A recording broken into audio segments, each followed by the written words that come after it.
Neha Bafna. Your words may lie, but the body never lies. What made you choose psychology? The opposite way. It did not get to psychology first. I started with dance movement therapy first. I've been dancing since then. I think it also comes from my mom.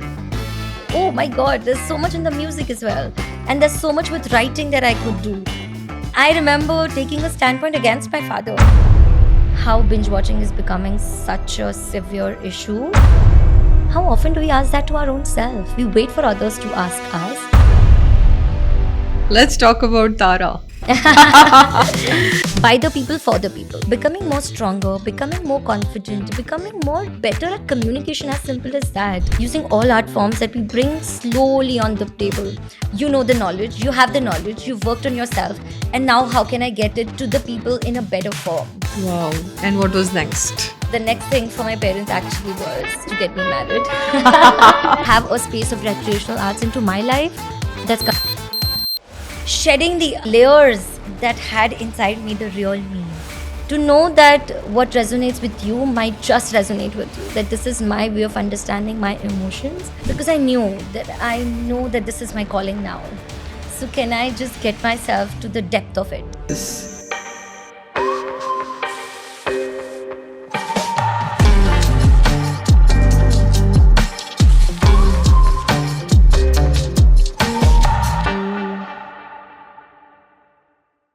Hi guys, today we have a very special guest with us, Neha Bafna. She's an artist and she's trying to get art back into our lives. She's also a psychology counselor and she does creative art therapy. She's a practitioner for a decade now. She includes dance, music, drumming, visual arts into this therapy and very interestingly integrates everything into a session for a wholesome experience for all of us. And I think we'll all get to learn a lot about art today and what it can, the magic it can do to us and our lives. So, Neha, welcome to our studio. And I'm so delighted and excited to know about your journey and everything about art, being an art lover myself. So, but before that, how are you today? I'm doing very well. Yeah, And very excited to be doing this. I think art keeps you going. Absolutely. And I think, yeah, that's my secret ingredient I'm for who sure. I am. Yeah. Wow. So, Neha, I'm very excited to know about your journey, where it started, right from your childhood. What was the reason for you to get to this point? So, please Hmm. enlighten Yeah. us. I think I'd like to begin from the moments and days when I actually started to get up on the stage and started dancing. So I've been dancer all my life since I've started to understand life. I've been dancing since then. I think it also comes from my mom. She's been a dancer. She trained me literally in the first initial few years, and I know there were times in my life when you cross your primary to secondary age, that puberty that you hit, and then that actually requires that in those sensitive years it requires for you to be really where the confidence comes from, etc. And I think later when I looked back into those years, I realized that how movement and dancing has helped me develop my personality, the way I am, the way I speak to people, the way I carry myself in general. I think that comes from movement and dancing, and which I have been carrying through my childhood literally. So yeah, it I think all began the first time I started to move my body and started to dance, and to the space and time where I actually passed out of the school and I was like, okay, I think I definitely know what I want to do with my life. It actually began with dancing. It actually Wow. began bringing dance just as an art form into my life, into other people's lives, etc. And that wasn't a very easy ride, honestly. Where I come from, a very conservative family, and like a roller coaster for me to convince my family that this could be a career as well.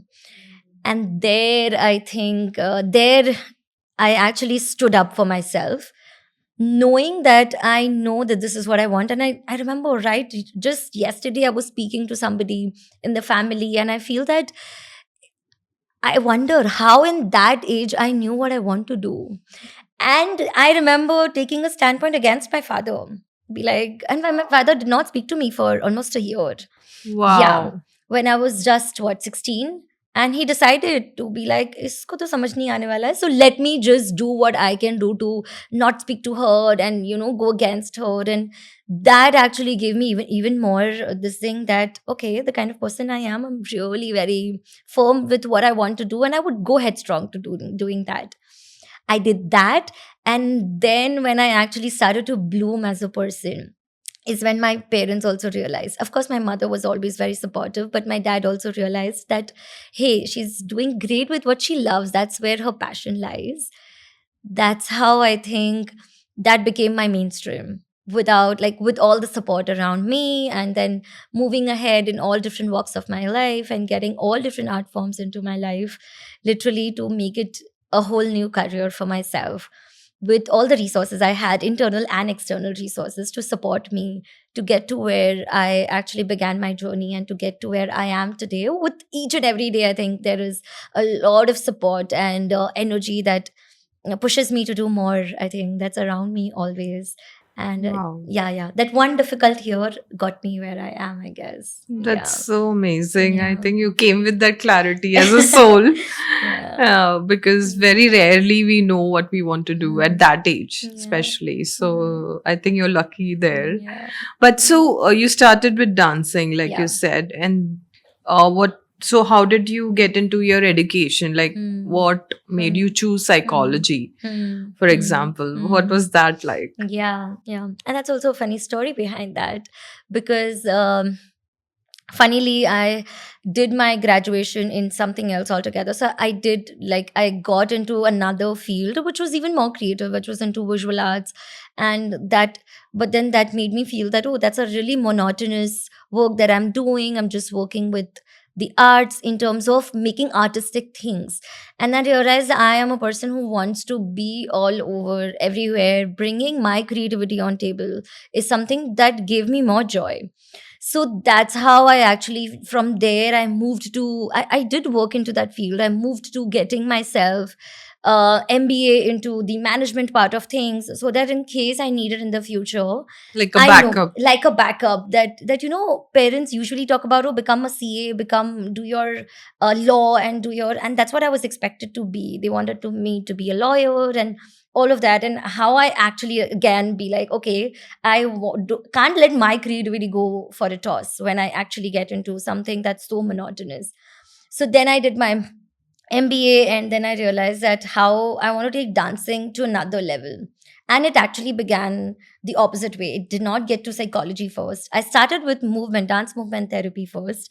All other art forms came into my life, one after the other, literally falling from one after the other. Like, hey, I think no, not just movement, there's visual arts also. Oh my God, there's so much in the music as well.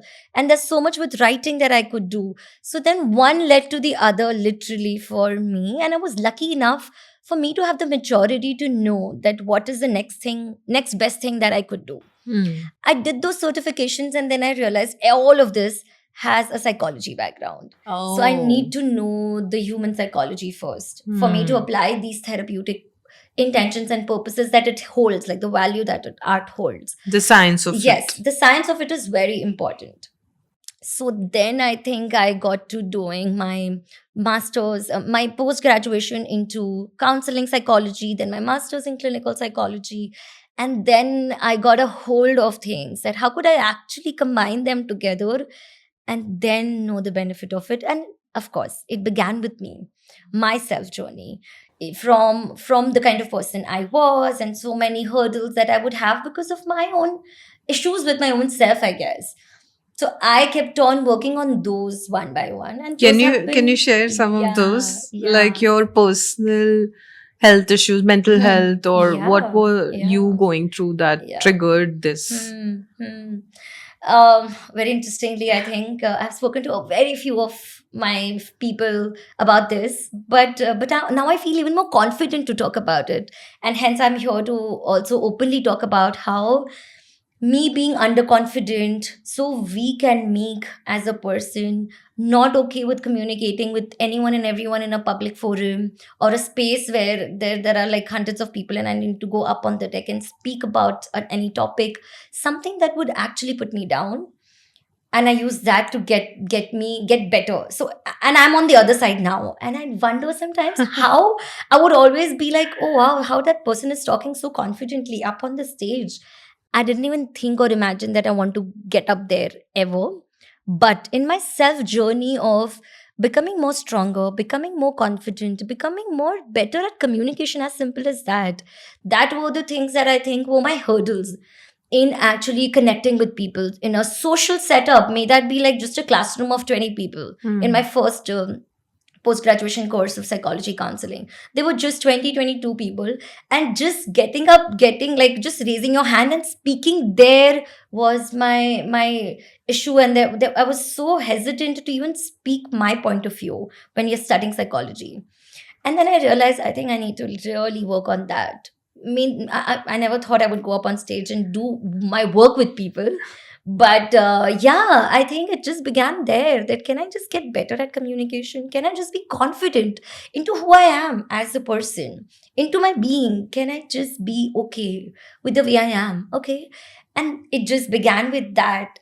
And how I think I took more than 2 years to go for my therapy sessions, work through my issues that came up with my father, with my siblings, and so many things that one after the other came up during my session of.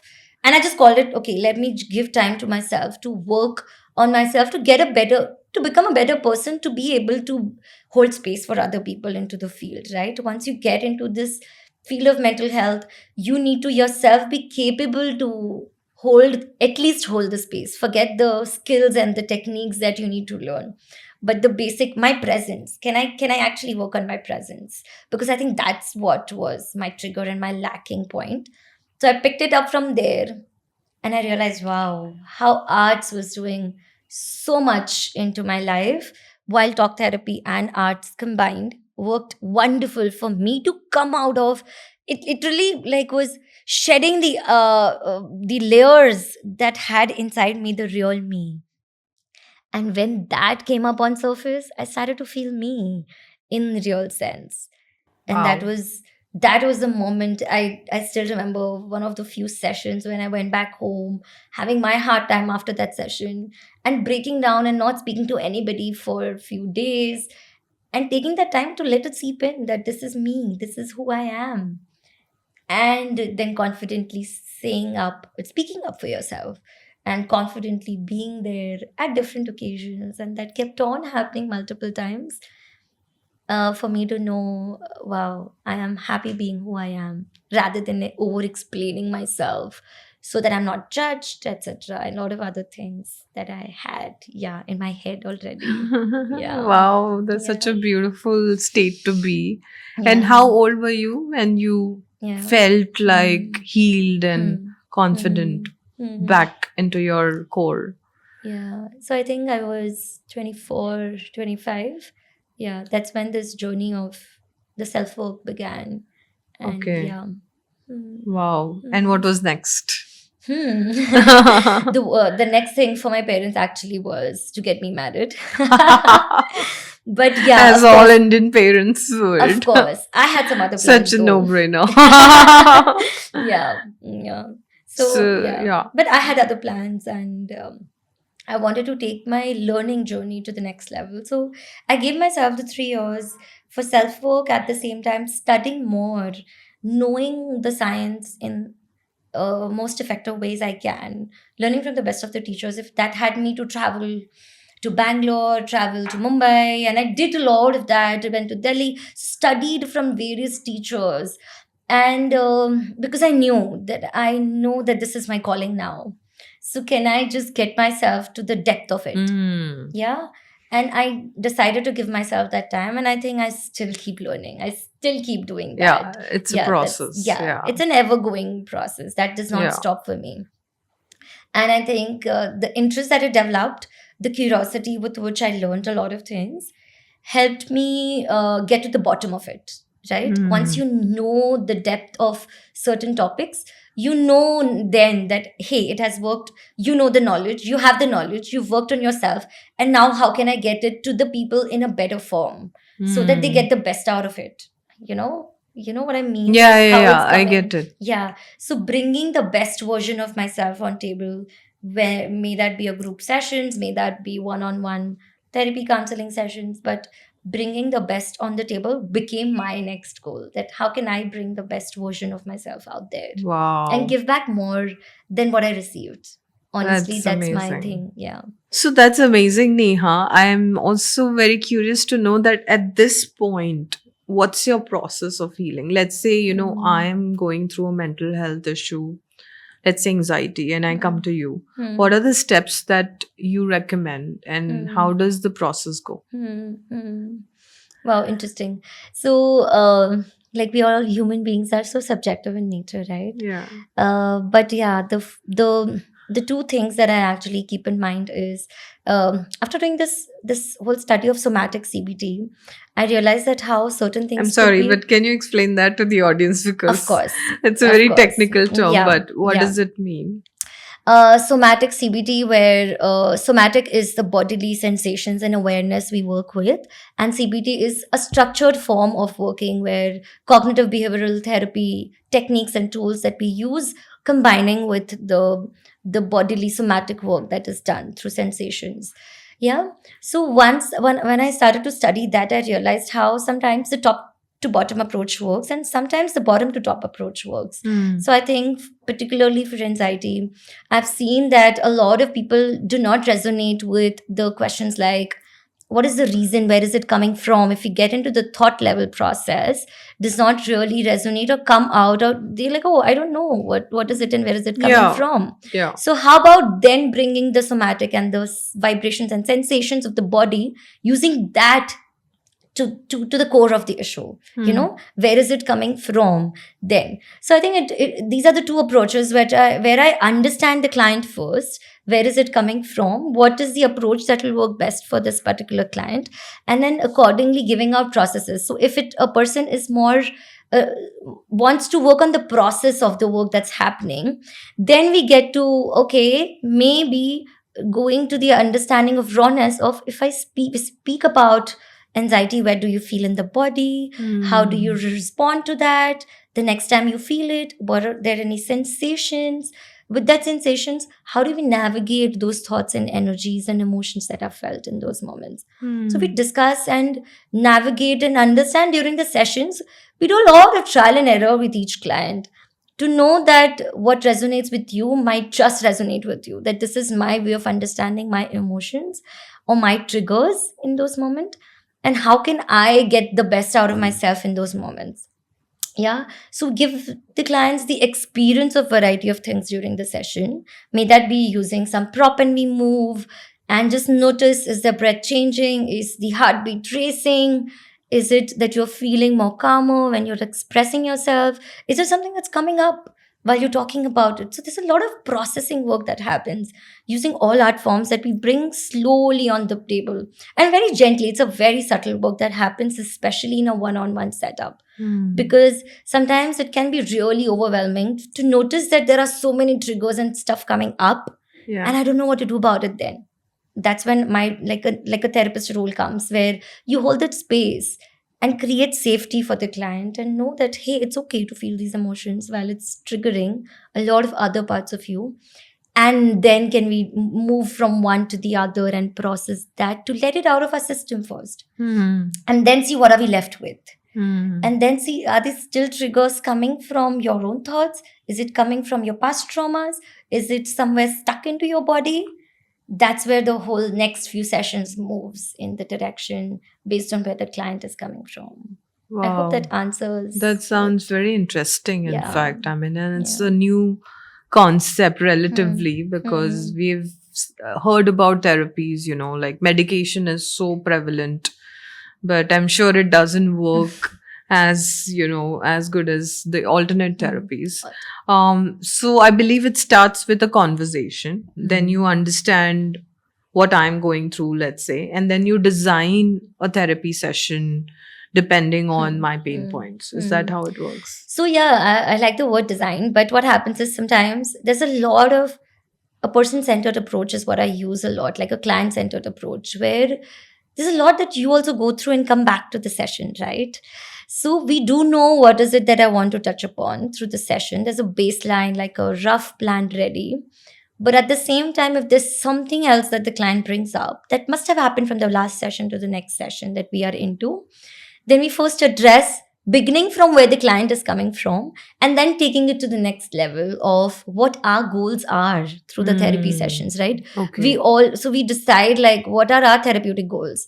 So we're going to move towards those goals. My job is to get you to moving towards those goals.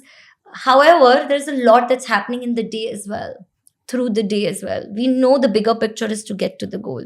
So we begin from where we are at right now in this moment and then slowly get to that, hey, I think, are we ready to do something else? And I decided to maybe get you through this experience. Are you okay if we get there? So there's a more like a flexible space that we create for the client.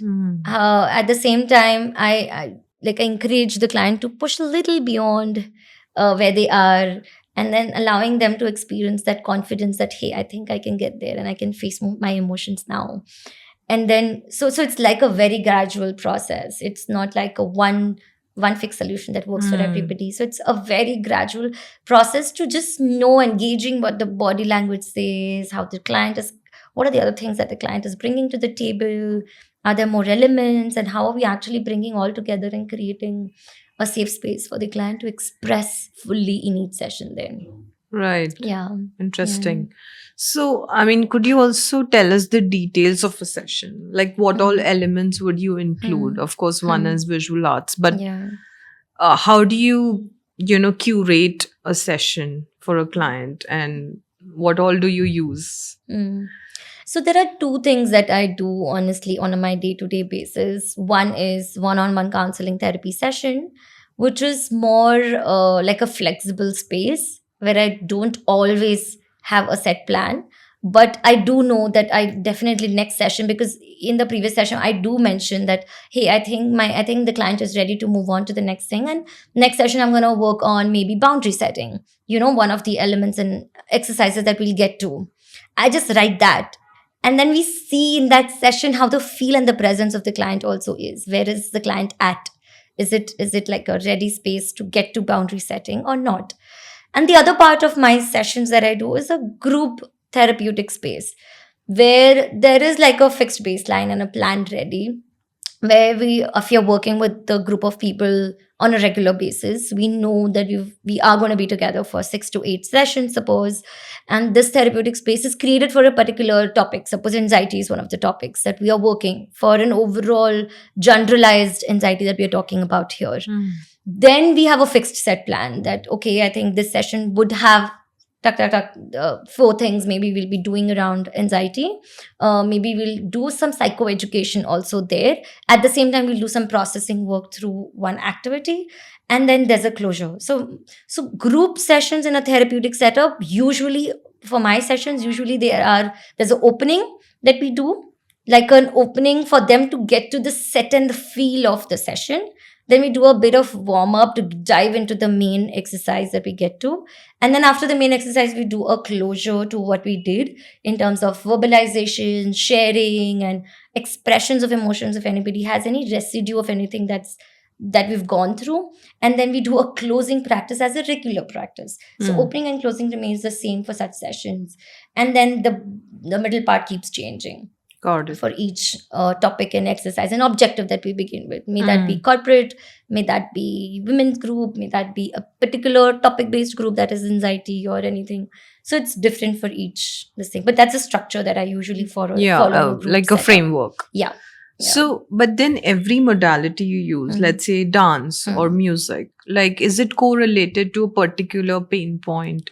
How do you, kind of curate this? I'm like still trying to go a little deeper into this science of it, that since you've done this very rare combination of psychology and alternate therapies, how do you decide, what modality would be right for this particular issue? Is there a correlation? Not really. There is no correlation, but yeah. So it's an intermodal practice that it's called as. So we didn't just use any one art form or any like just talk therapy, but then a combination is something that I always believe in, and I've seen that it has worked wonders. And when I say combining one or two or four, depending on how much time do I have with a particular group or a one-on-one setup, what happens is it's about the resonance also. So there's a lot of importance given to resonance in these therapeutic practices, where suppose I am person who's more kinesthetic in nature, and I do know that I can express myself using movement a lot. Me being a dancer, I've always been it's very easy for me to connect to that sense, right? If somebody is more like a visual sensory person and wouldn't be able to actually get up and move, if I am to ask them to get up and move their bodies, but after the movement, if I give them a piece of, just slide a piece of paper and some crayons and colors, then maybe the real picture comes out that, hey, I think now I'm more comfortable expressing So myself. the first touch Mm. point Hmm. could be Hmm. anyone. Yes. And then from there, seeing the navigating from person to person, it's very different. If that person is like, hey, I just want to sit and talk to you, I don't think I want to do any exercises today, then all right, we do that. So that we know that today's need is that, or this person resonates with visual arts more than movement, or resonates with breath work. So we sit back and do some mindfulness breath work as well for that person to actually communicate and release certain things. So it's very much subjective and in person, like a very much a choice that a person makes through the session. Sure. And in all our sessions, there's no right or wrong way to do it. So we don't really push and force people to, hey, no, I'm asking you, gotta do this in a group There's no session. template. No. So it's like, oh, if you feel that you want to give this a try, give this a shot, maybe you've not done this before, would you be interested in just getting yourself to move your body, maybe at the 3 different levels that we have, simply giving a topic and leaving it there, and then seeing if the client is able to actually get there. Is it uncomfortable initially, but actually creating the comfort that they didn't know that they have with their body, So giving that time and energy and space, also gauging the entire group's energy and where is it coming from. Very intuitive. It's also equally important to know when working in a group setup or working with an online client also. Then we know that, hey, I think this is not working, and then can we move on to something else, and do you want to express using something else? So as simple as that helps the client get to where we intend, both of us intend to get to. But eventually it's ideal that a person experiences all the art forms, like as a holistic experience, right? Because I'm sure every art form would transform something particular. So in fact, that's what we should next talk about is, let's say, a dance movement. Scientifically, what does it do to me within me? What is it touching upon?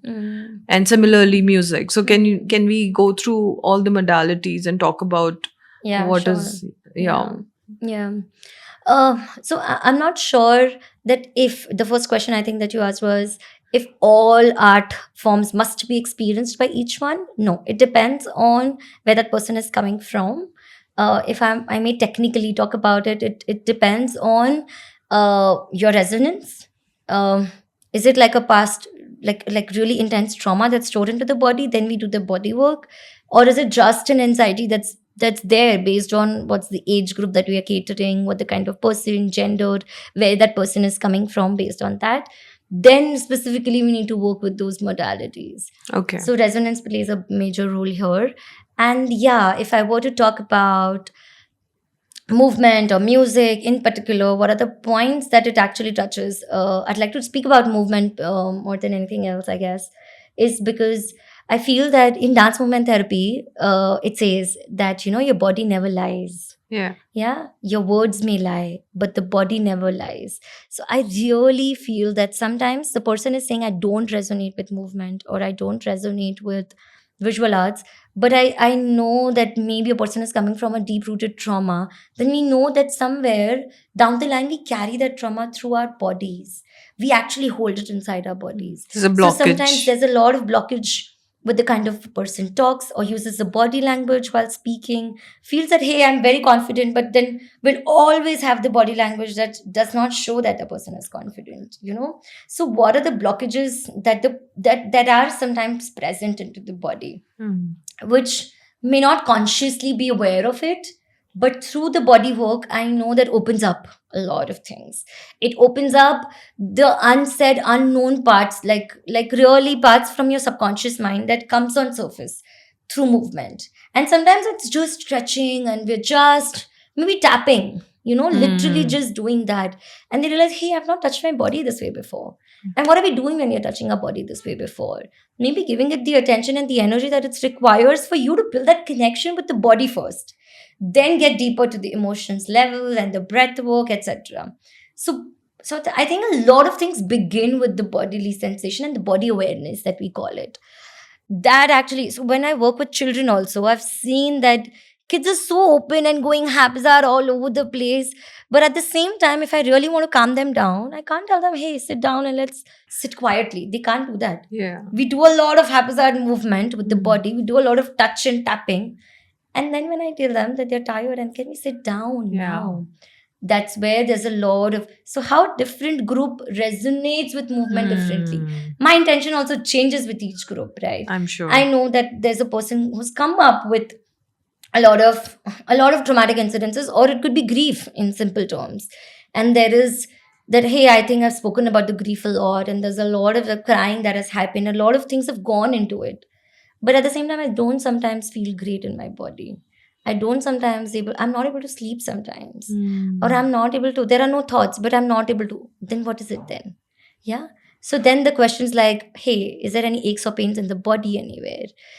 And then the actually shoulder pain, the lower back pain. I do have clients who come up with some traumatic past childhood incidences and referred by a physiotherapist literally, and say that, hey, I think this client, I've tried everything medically that I can, Hmm. but we don't know what can we do next. The And psychosomatic. there is a lot that's happening. The shoulder pain is too much, or the sciatic pain, we feel that it's that, and we don't know what do we do with that. That's where the question comes, and then we get to the deeper cause of things. Hmm. And when this processing happens, along with, of course, physiotherapy and a lot of medication and this processing work with therapy sessions, we've seen then it actually turning the tables around for that person Wow. and making those changes. And I'm like, oh my God, I've been going through this pain, physical pain for so long, and I'm actually getting over it now by just processing these stored emotions again. There are lots of emotions that we stored inside, and very unknowingly, we don't Yeah. even know. And there's a lot of examples I think I can give. But yeah, one of the things Yeah. is this. So Yeah. DMT is Yeah. what I think you start with. Yes. Yes. Usually, which Yeah. basically breaks the ice, basically eases you out and eases the Hmm. energy Hmm. to then get Hmm. on to the next art form. Hmm. This is Hmm. how, Yeah, you it's know, different. Again, of course, we talk about it first. In my one-on-one setup, I do have the leverage to ask, which is the modality that you resonate more with. Would you be okay moving? Because in the first session of it itself, if I say movement, and if that person is very conscious with the body or has body image issues, then I don't think that the client would feel comfortable to go to the next level. So it's more like knowing where the client is, picking up from where it is, and moving on from there. So the need analysis is something that we call it. It's done first. Knowing what's the need of the group or need of the person, and then picking that data and that content, and from there to seeing what next could be done got in it. terms of the processing work. Yeah. So I believe the number of sessions would again depend on, you know, Yeah. the intensity Yeah. Yeah. and also, let's say, you know, I go through this healing process and I feel much lighter, I feel balanced.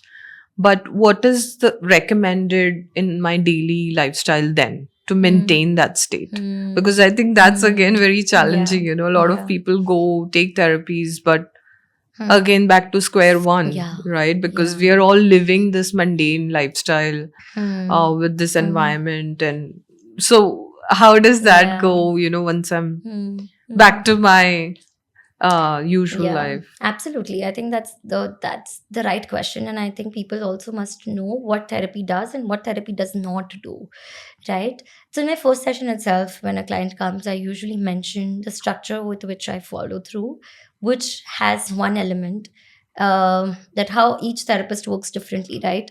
But I think I usually incorporate homeworks in my session, Hmm. where with respect to what we've done through the session, we give out as one of the part as homework, that you do this and practice this maybe how much ever times you can, and come back with your feedback that, hey, I think this worked for me and this did not work for me. And why that is also given, because I usually tell my clients that my job is to make you independent and not Yeah, dependent on me or the sessions. yeah. uh, Empower them. exactly. So my intention is, from the first day itself, I say it out right to the client that, hey, you are here so that you become independent in your own body, in the person who you are. So we are here to gather what are the skill set that you can actually get to, or what are the things that you can apply if you ever in the future stop taking therapy sessions and you go through. Then what is it that works for you and that has worked for you in the sessions or during the homeworks that we've given during your practice by yourself. The intention of homework again is, independently do you practice that, and does that make you feel okay, does that help you or not? So when we say that my job is to make you independent, that's where the client starts taking the ownership for themselves, that, hey, I'm not here to just dump myself fully, or Hmm. and I'll be fine, then it's like a quick fix solution for me. Hmm. But you also have to put in your energy Hmm. to actually take in some mechanisms, some coping mechanisms, that you need to learn healthier ways to take care of yourself. Hmm. So they start taking ownership through of these therapy sessions, rather Sure. than just giving the ownership onto the therapist that, hey, Hmm. I'm here and these are my problems, can you just give me the solution? So it does Yeah. not work like that. You're basically creating a base for them, Yeah, and yeah, then I build on it, yeah, yeah, right? And yeah. so, let's say, in a daily life, what would you recommend for a human, for any Mhm, human, as we are mhm, designed? What kind of art should we include in our daily lifestyle mhm, to maintain this condition so that we don't even get to a state of imbalance? mhm. Because I think inherently we all have this right brain, the Yeah, creative side, which is yeah, which is yeah. so faded, and we don't tap into it. Mm. As an artist, as a practitioner, what do you practice, and what would Yeah. you recommend people to Mm, do? mm, mm. Oh, if I funnily say what do I practice, it's quite a lot that I do. Let's go through your day. Okay, sure. Yeah. I think the days, okay, if I may just go to the schedule, there's a lot of family time that I give in the morning and the night before I sleep. So I do believe that that grounds me when I am with my partner, with my family, with the other kids in my family, and if I'm with them, that actually grounds me and makes me feel held and connected to my people. And I think as human beings, we all need that sense of belongingness, is something that I get when I am with my family. Or in the nights before I sleep, maybe just having a social life where I actually connect with the people, I like-minded people, where I love talking, and there are these um heart over like heart touching conversations that really helps me feel more grounded, feeling more human.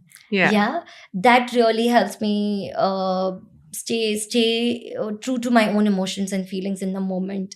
And I think I believe that self check in each moment is really important. Like you started by asking, how are you feeling right now in this moment? So how often do we ask that to our own self? We wait for others to ask us, but how often do we do that self check in, that, hey, I just did this, I just met this person, or I just met this client, or I just spoke to somebody.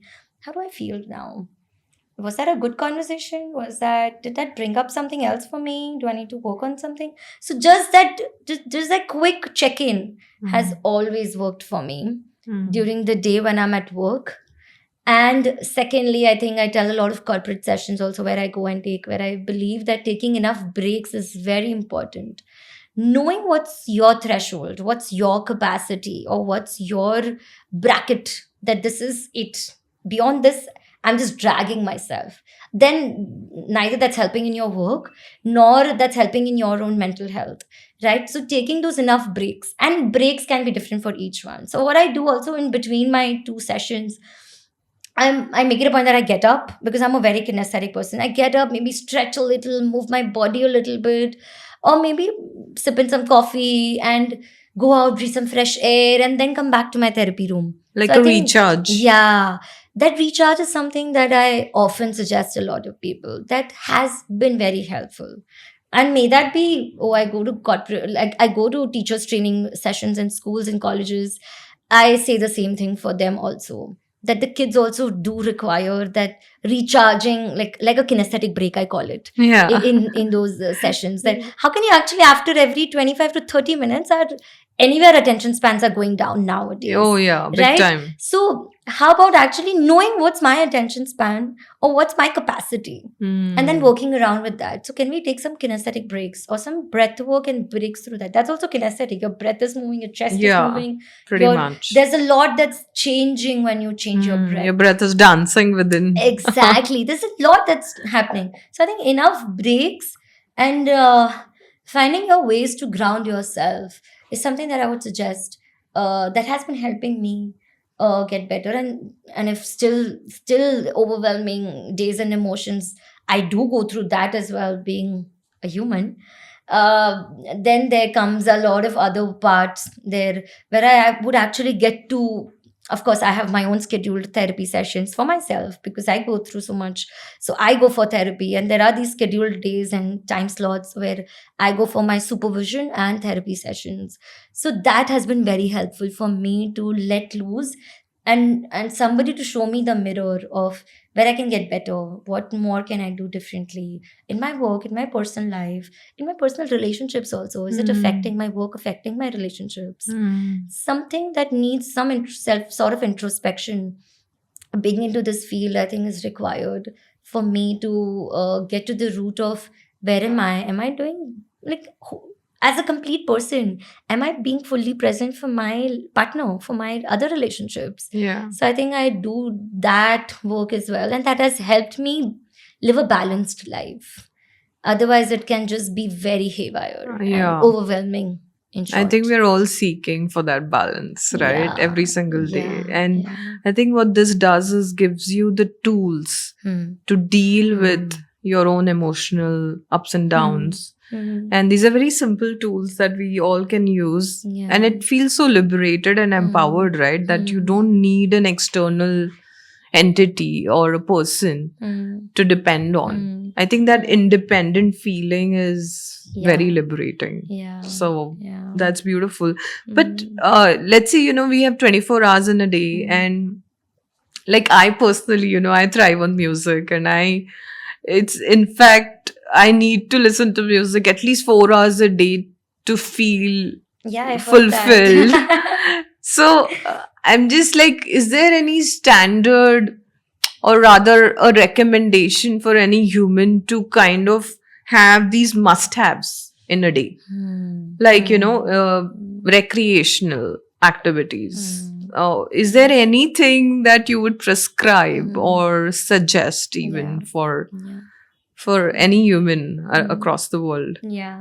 So I'll tell you how dancing works for me. Yeah. Maybe visual arts works for you. But the right word is recreational arts.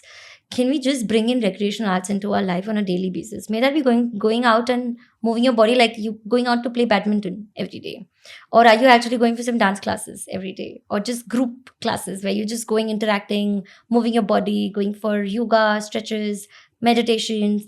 So are you a part of any recreational art forms?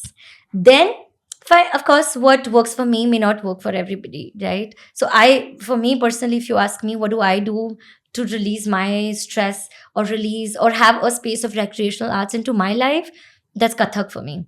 I go for Kathak classes almost every other day, and that has been really like my centering space, where that just, however, like physically I'm tired, mentally I'm exhausted, but I go there and I come back recharged. It's always been that I come back recharged. So I think for each person I would suggest that um, knowing which art forms actually brings out the best out of Again, the you. resonance, Yeah, the resonance, and also brings that, childhood, like the childlike inner child. self that comes up for you. That's the one for you. May that be just sitting and reading a book and then writing some pointers about it. Mm. Or certain people I've seen that during lockdown, I remember me getting to actually, after my meditation practices, I would actually sit with my book and pen and write down poetries. Wow. That was very therapeutic Yeah, for me. it is. Yeah. So because I had the time and energy and the bracket of giving that slowness into my day, Mm. I would do that. So Mm. now it also depends on what kind of professional you are, or entrepreneur. What is it that works and the capacity that you have to bring in art for you? But yeah, definitely knowing which art forms resonates with you and bringing that into your life at least for 10 minutes. At least begin your day or end your day with that, or have like end of the work hours, I think I'm going to do this and do this for myself. Give Maybe that go for me a walk. time, Yeah, basically. yeah. That A downtime. I call it a downtime. Downtime, Yeah, yeah. we're always on uptime and always up on guard that, hey, I need to get this done, get that done. But how about actually giving yourself that downtime to be you? To And be, very consciously, right? Yeah. Because otherwise we tend to ignore it. yeah, Because it's not on our priority list. exactly. Like we have such a Mm. long list of tasks and we tend to ignore it. But I think, yeah, to Mm. consciously get that Mm. into our lifestyle Yeah. would be a game changer. Yes, I mean, our yes. productivity, efficiency, Would go up, of so much course. more. Yeah. Wow, that's an yeah. amazing tip. And I think that would also help us be more, like, it's like, how do you fill your own cup? Yeah. Then you can give more. Only if you have, you know how to give more. So that would help not just at your workspaces, but in your relationships, your presence at home, your presence at work, your presence as a leader. If you're Yeah. into a role of leadership, then that really changes the whole game. That Yeah. changes your whole space and the presence where you are Yeah. required to play different roles. Hmm. So that actually fills your cup of different Yeah. roles that you play. It's reconnecting to yourself, Yeah. basically. Yeah. And that's Wow. absolutely Yeah. required. And like you said, giving it a priority is more important than just knowing what I'm going to do. Yeah. Yeah. Just know that I know that these 10 minutes I'm going to do this. Maybe every day I do different things. Someday I go for swim, Yeah. someday I go for badminton, Or someday do I just nothing, dance. maybe. Exactly. Do nothing. Just watch Just- birds in the yeah. sky, or Yeah. just watch the trees, and just maybe be, Yeah. of course, not be on the phone, but just 10 minutes of your time. Being with Yeah. yourself So prioritizing that time is the first step. is important. And then knowing what recreational art forms do you want to bring it into your life. Amazing. Yeah. Wow. Mm. Also, psychology now, if we go a little deeper into the science of it. I mean, since you did it together because you wanted to bring out that element, can you elaborate a bit more on how art marries psychology and, what's the correlation? Interestingly, that it happens that we all have a different sides of us that comes up. However, some people show that side by simply I would say by simply connecting with somebody or talking. Some people actually use it that, hey, can I just pick up a pen and paper and just write about what's happening to me right now? Mm. And in those moments when you're actually expressing yourself psychologically, like on a behavioral level, what's happening is you're actually dumping a lot outside of you that's happening inside of you. And we all, as human beings, require that dumping spaces, that Release. space of release that happens. That's where art comes in form and picture, because we know that as human beings, as the behavioral science of psychology says, that creating a space, space of comfort and a space of you being you. If there is this imbalance, that's when we know something is not okay. Hey, I think I'm just being too reactive. Am I getting too angry or aggressive these days? Am I not listening and just being reactive rather than being responsive to anything anybody asking me? May that be a small thing? Then there's a moment that you know that, hey, I think I need help. Or maybe I need to do something with my thoughts and emotions and the bodily sensations. So I think it begins with what art does to human beings is bringing their awareness to use. right? Mm. What I mean by that is I'm aware something is not okay in me. My relationships are not going very well. Or forget relationships. I myself don't feel okay and comfortable in who I am these days. I have heavy heads in the morning or headaches. I don't know. I'm not able to sleep well. These are all signs and symptoms that the body is saying. These are the symptoms that we know that it's coming from the behavioral science. Okay, that's coming from the person that we are through the psychology. What do we do about it? That's where I think art forms, The I've seen, solution. yeah, that comes up that hey, you are in the awareness of what's happening. What can we do to navigate that? That's where the other all other art forms come in picture, where it gives you the direction to those things, to those symptoms that are actually that's experienced by a human being. So you know how it actually combines in such a way that it's you don't have to put an effort to combine it.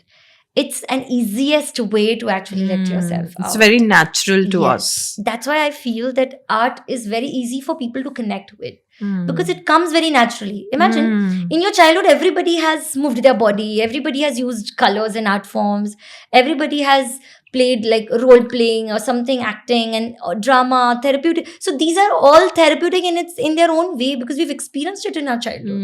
It Mm. just literally goes back to triggering those memories, and then you're doing a lot with your body and mind Mm. while you think you're doing some activity and exercise in a therapeutic space, but there's a lot that touches upon to the spaces of who you are as human, because it just is very naturally, it's just very natural way of expressing yourself. And Yeah. that's why I think the combination, this marriage is really easy. Like really works Yeah, I think wonders. fundamentally it's all about expression Yeah. because Yeah. we as humans are designed to express, Hmm. and art gives you that platform Yeah.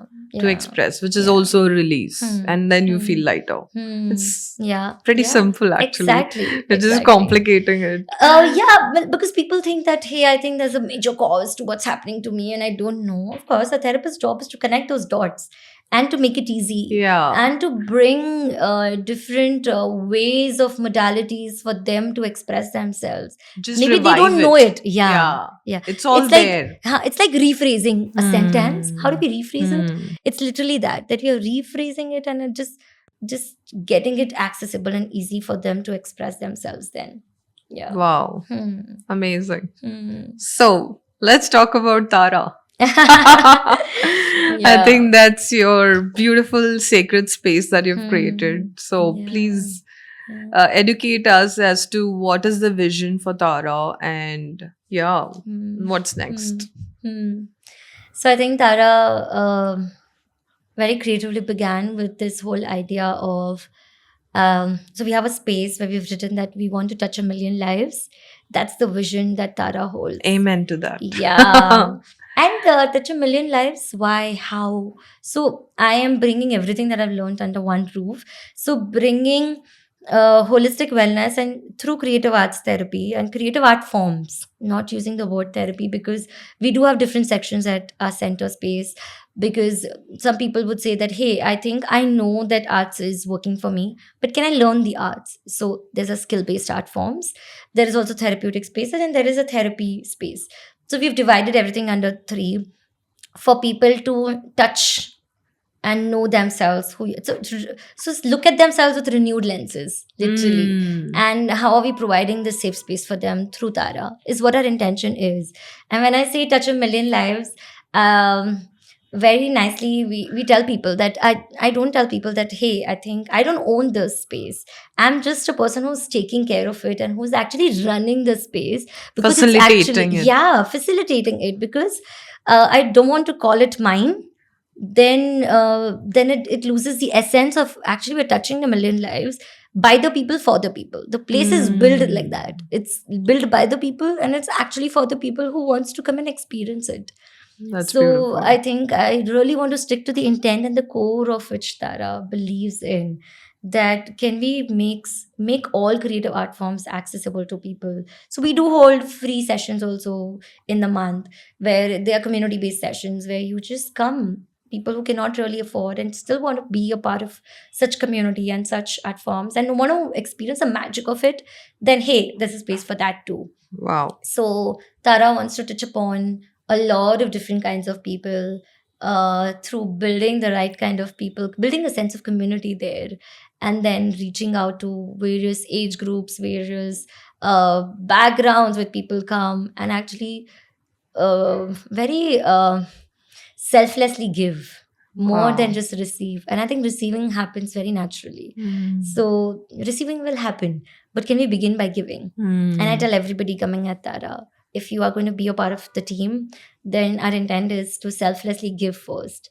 And I think the reciprocation will, that the cycle will Yeah, that's continue. very Yeah, universal. yeah, That's so beautiful. yeah, And so right now it's located in Pune, yeah, right? Any yeah. expansion plans? Ah. Yeah, as of now, I think we're just looking at the next goal, smaller goal. But yes, we do want to reach globally to a lot of people. When I say a million lives, oh, one of my friends was very funnily asked, "Oh, once you've reached a million lives, what about the next step then?" I was like, "The another 10 million lives then," and we keep doing that one step at a Yeah, time. and why Doesn't not 8 billion then?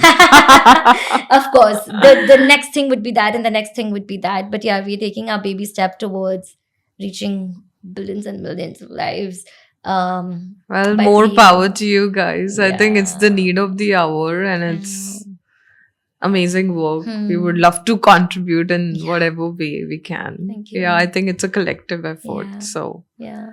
amazing. Hmm. Wow. Thank you so much for doing and saying that also. Also, a little bit on NLP, Huh. because since Hmm. you also train, what Hmm. like what's the Hmm. process Hmm. under Hmm. NLP? Hmm. What's So your NLP format? stands for Neuro Linguistic Programming, and I think a lot of us know that. But when I combine that with DMT or combine that with any other art forms, I've seen that how creative arts therapy is very flexible. Its nature is really very flexible. You must have experienced that, how it's not sticking to one thing or one process or one structure to it. It's a very unstructured process or way of actually using those modalities. And NLP actually brings structure to it. So I use that, maybe if it's a corporate session with some objective that's given, then how do I combine creative arts therapy with NLP? Because there's a structure to NLP, and that Yeah, structure can to you also bring, go a yeah, little technical on NLP in the huh, sense because it's hmm, neuro linguistic linguistic. programming. So a little bit on what it does to your brain. Yeah, yeah. So, as the name suggests, neuro linguistic programming. So the basics of NLP says that how your language can change your thought process, and how these thought processes can actually change the reality of your life. Yeah, Wow. by bringing the behavioral changes, by bringing the shift in your perspective, the shift in your in who you are, and changing that reality for yourself. It's called the NLP is actually called the shortcut towards actually bringing that shift in the Oh shift in your wow. reality. And when I Also say to that, manifest, I believe. yeah. Yeah. Yeah, Is so it? how do we begin with linguistics first, Ah. and then bringing, and there are a lot of like deeper, there's a lot that my teacher taught me, but yeah, the basics, the base of NLP would be that. And bringing that structured form into movement by combining these two. So for example, suppose if I give you an example of the college going students and the sessions that I take for them once a year, a few universities I'm collaborated with. So we have a structure of one topic that I want to actually touch upon through of NLP that's there. Yeah, so how can I bring movement and more playfulness and more visual arts or all art forms Hmm. to touch upon these three topics? Suppose so one structure, suppose it's about the triad of life. So how do I bring in these elements to make it more resonating, to make, so they say, no, right, when your body learns, the learning stays with you.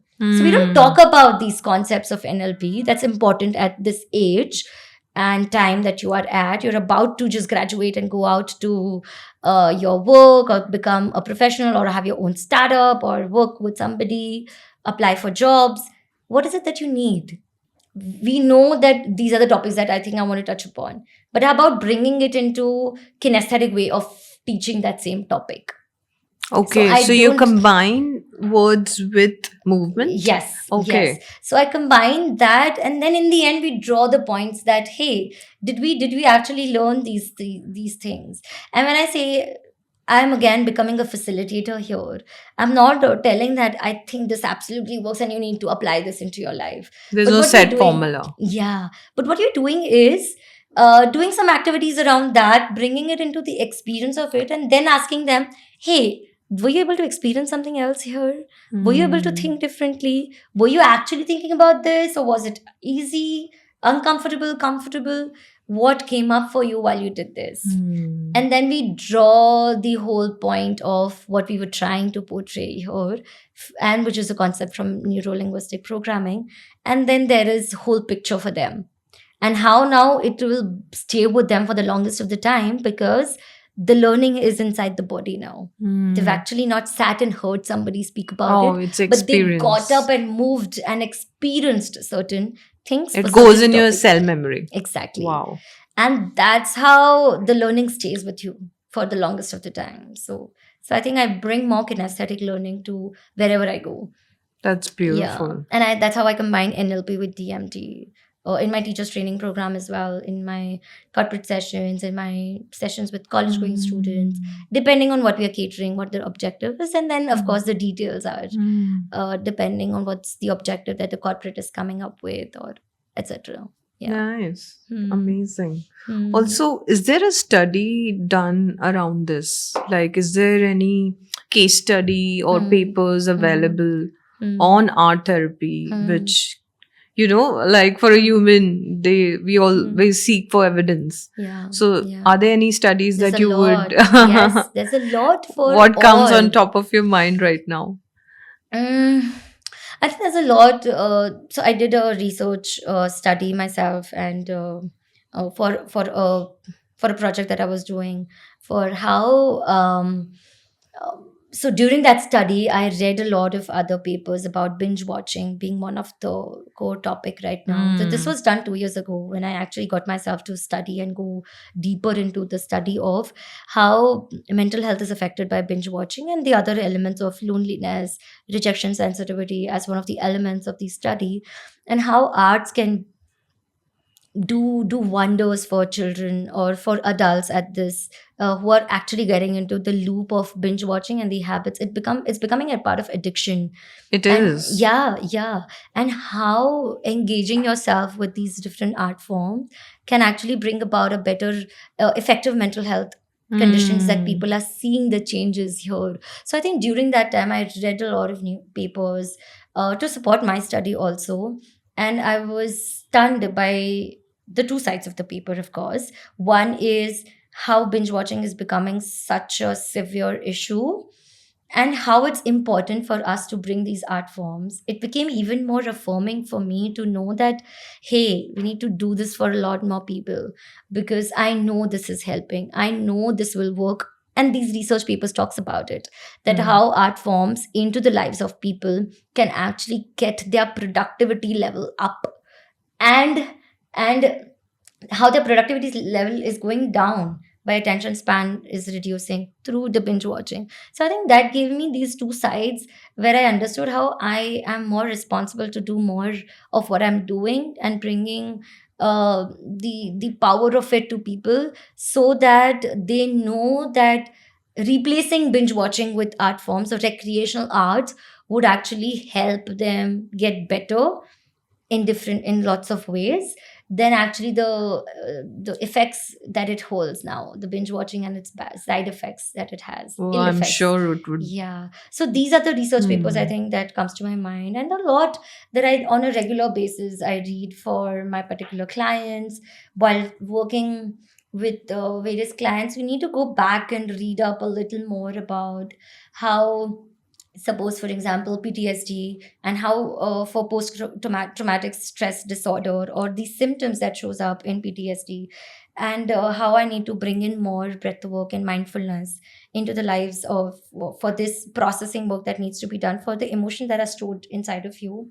There are lots of papers around that has done wonders, that have been very effective. Maybe talk therapy has not worked as effectively for certain clients, in the papers that I've read, and how bringing more movement and more playfulness into the session has actually let these emotions come up in unknowing ways, and the processing happened and it's out of their system without even they realizing that I did this work. Wow. Yeah, so there are so many such papers who talk about these various trauma incidences that people have gone through and how that has worked differently for these different groups, uh, depending on what the study talks Wow. about. Yeah. That's amazing. And Hmm. across the world right now, how popular is this? And what's Hmm. happening Hmm. outside India, in India? Hmm. What's going on?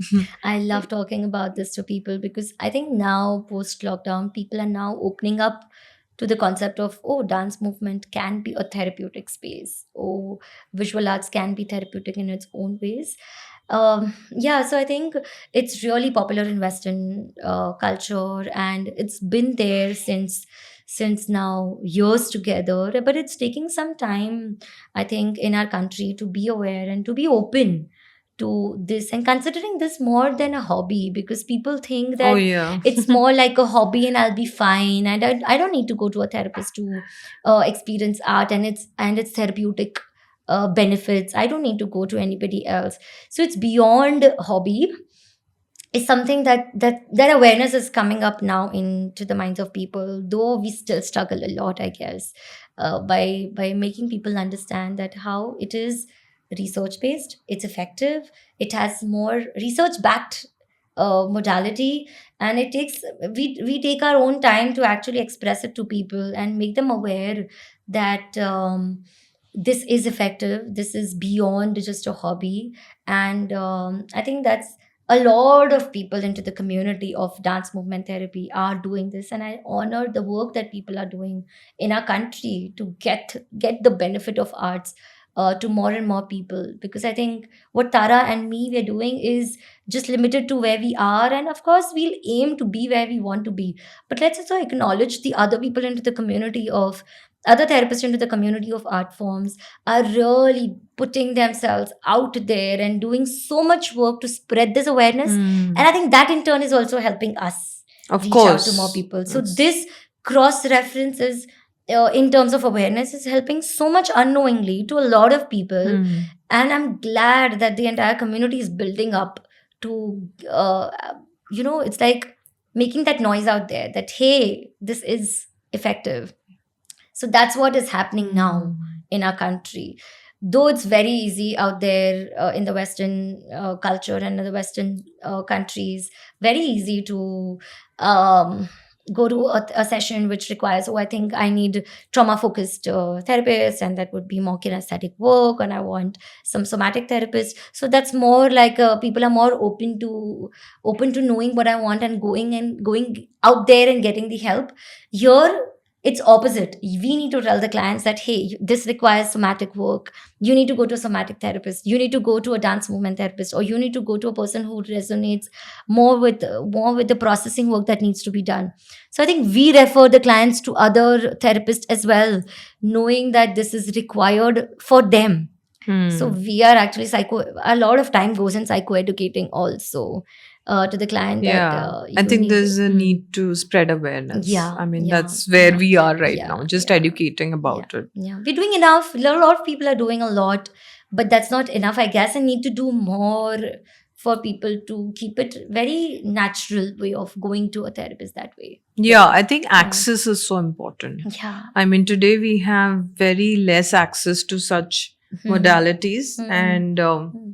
yeah, I mean, even with our brand Co-Evolve, that's our intent Yeah. to basically make it available to Hmm. maximum people across the Hmm. globe. Yeah. Because I think once you get access is when you would even be willing to Hmm. experience. So, Hmm. yeah, Hmm. more power to us. Yeah, yeah.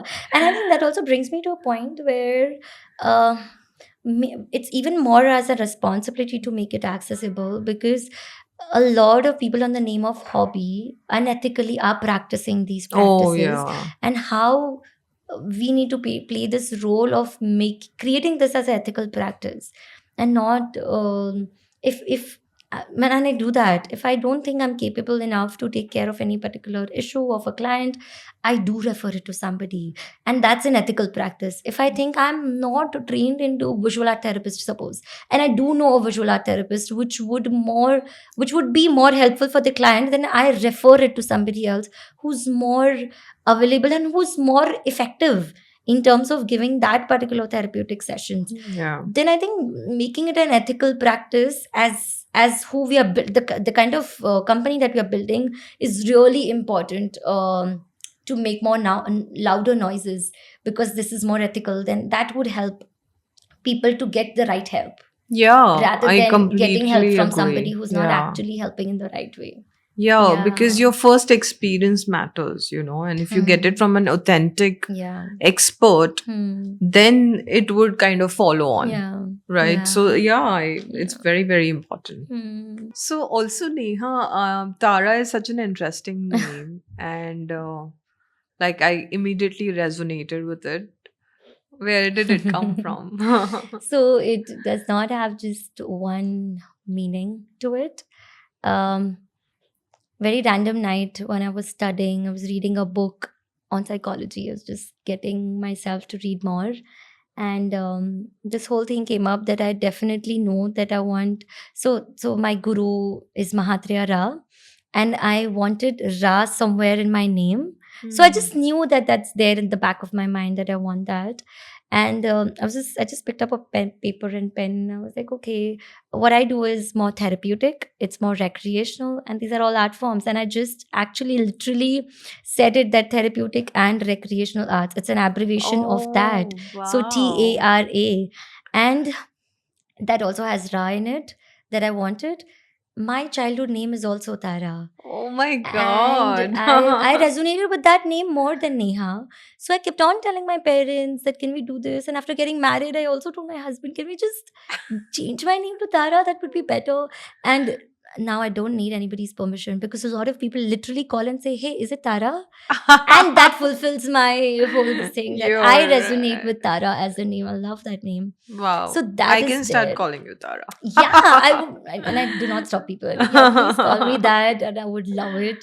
And another thing that very randomly in a conversation with a friend happened to speak about Green Tara, the first female Buddhist, and there was a random conversation about it, and I picked up some postcards that she got, and from that day, I had that postcard with me, Green Tara postcard.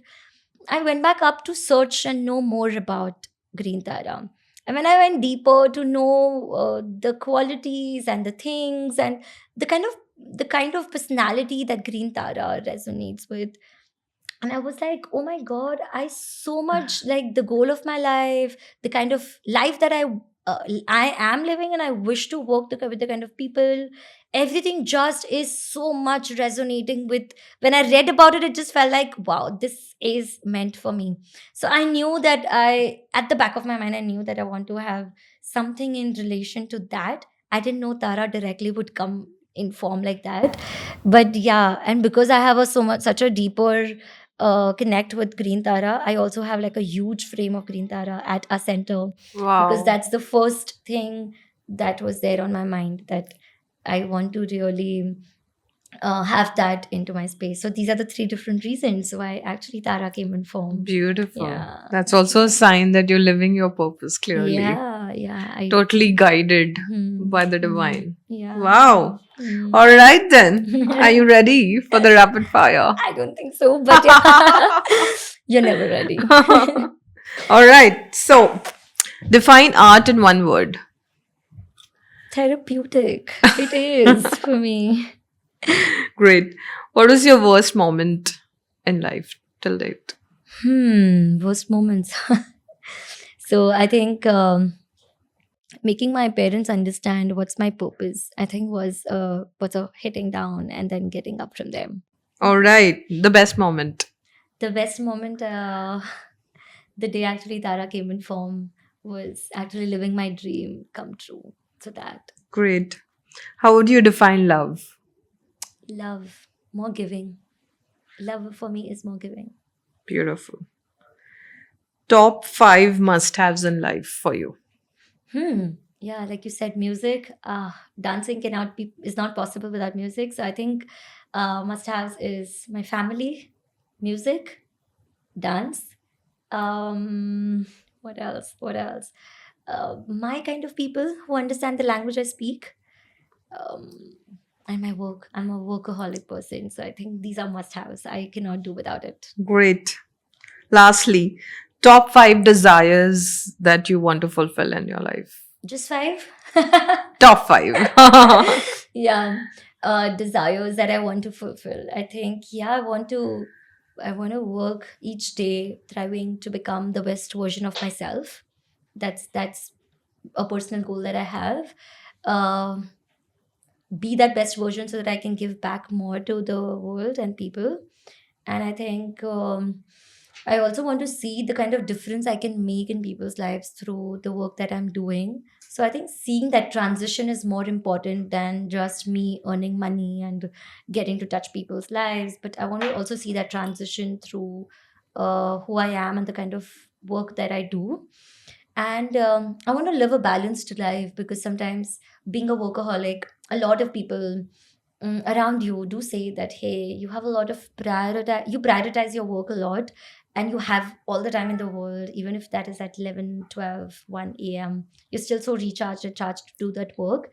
So I think I aim to live more of a balanced life, so that I contain that peace and calm that I want to be radiating with that peace and calm by living a balanced life, being an example rather than just giving out to people. So living it by example is something that I actually majorly aim for in this life. Yeah. Awesome. Yeah. That was nice. Thank you.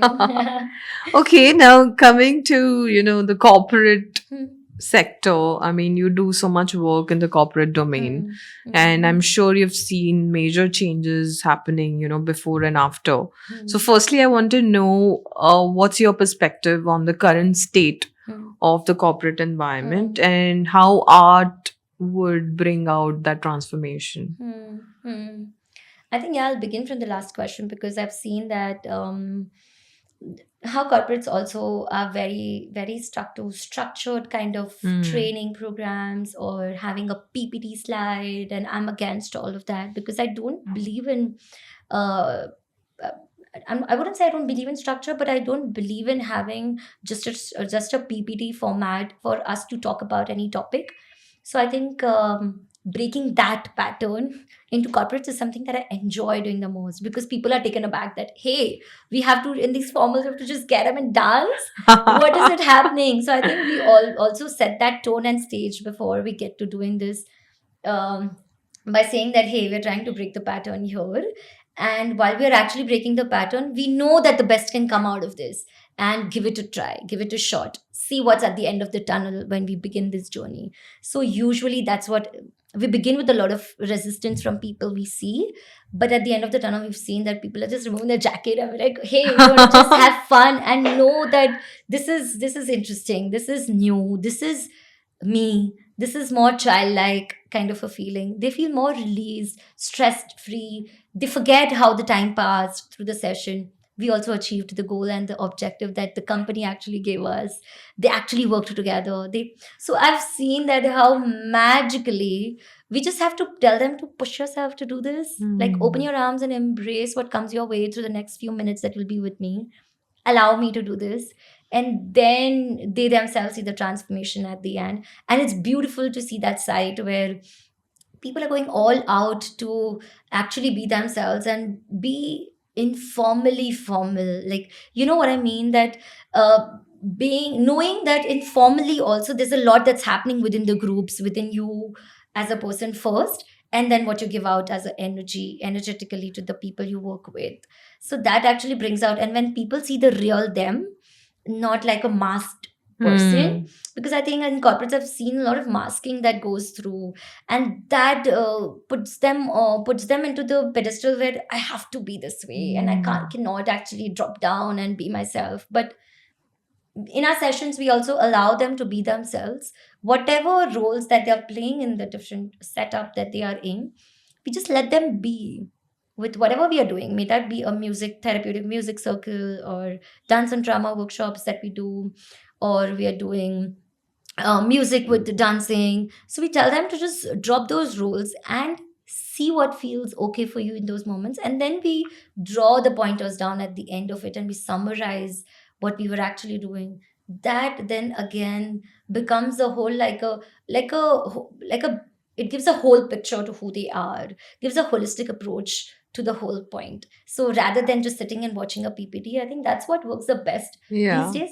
It's taking some time for people to get opened up also, like that country is taking some time, but I think this opening is happening by people like us getting there, asking them to just trust the process and allow us to do this, and you open-endedly just embrace what's coming and then see what's there at the end. That's been working, I guess, and that more of this work would really help a lot of corporates to touch upon tapping the real self that they are, because you're not just working, you're first working on yourself, then you that affects the productivity level, that affects your relationship at work, that affects your leadership skills.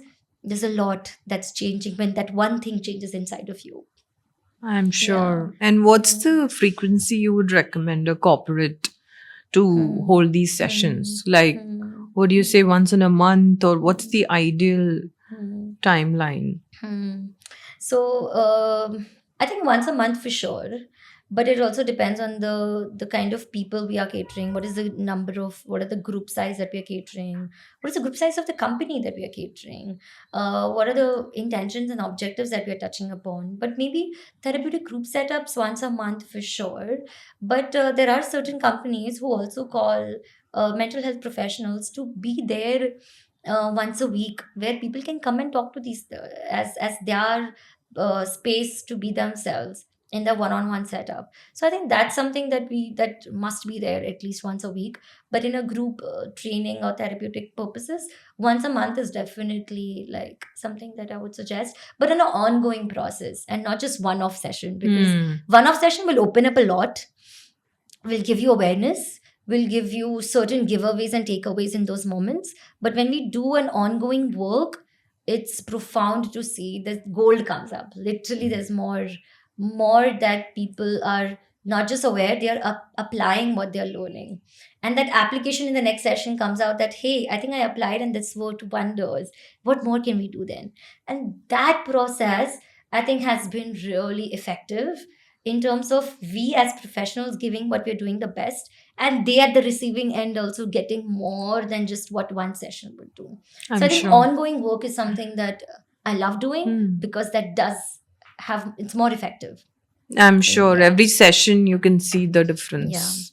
Yeah. Wow, that's Yeah, and you amazing. can touch upon different topics each Hmm. session based on what the first session was, and then move from there to the other, and a lot more that can be touched upon when you meet them often. Hmm. Hmm. Wow. And to summarize, if you had to list down some benefits for a Hmm. corporate Hmm. specifically of Hmm. taking up Hmm. these sessions, what all would you say? Hmm. I think I would say that often we look at what the objective is, but rather I would break it down to, let's work on human beings first. Let's work on my shortcomings. Let's work on what are the areas of growth that I know I can grow with, and from that I to the other, like to the partners, to the entire group, then there's a magical shift that happens. So I think I would also say that let's work on human beings of our company first, or of the people you're working with, of the employees. Let's work at the core level of who they are, and then see it unfolding it into the entire group, Hmm. right?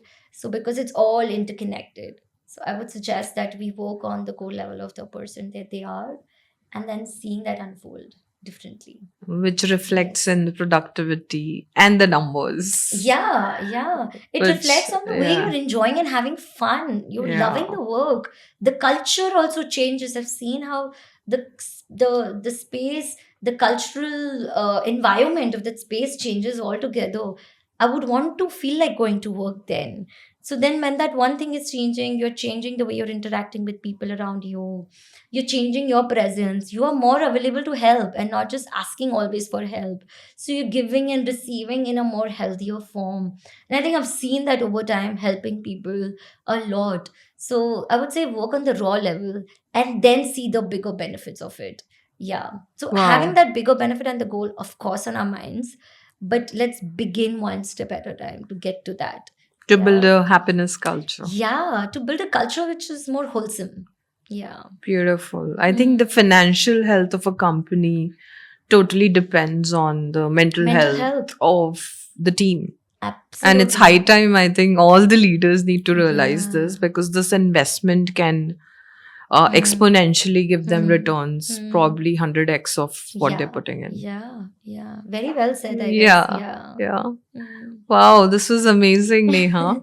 Any last message that you would like to give our audience?